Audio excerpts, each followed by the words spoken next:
రాష్ట్రంలో జరిగిన సార్వత్రిక ఎన్నికలలో ఎన్డీఏ కూటమి ఘన విజయం సాధించడంతో పాటు కుప్పంలో నారా చంద్రబాబు నాయుడుకి భారీ మెజారిటీ రావటాన్ని కుప్పంలో తెలుగుదేశం ఎన్డీఏ కూటమి కార్యకర్తలు నాయకులు శ్రీ తిరుపతి గంగమ్మ ఆలయంలో పూజలు నిర్వహించారు.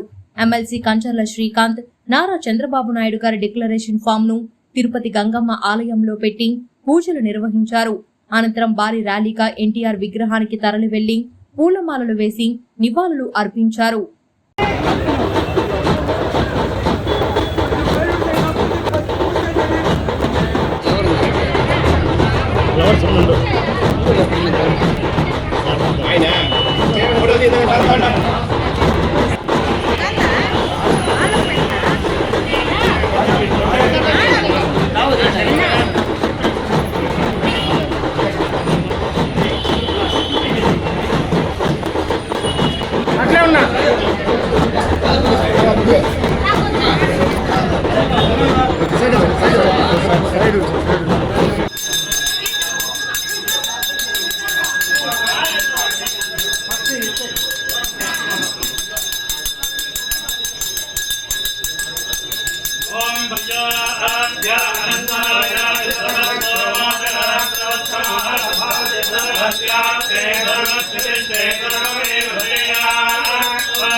తెలుగుదేశం జనసేన బీజేపీ కార్యకర్తల ఐక్యత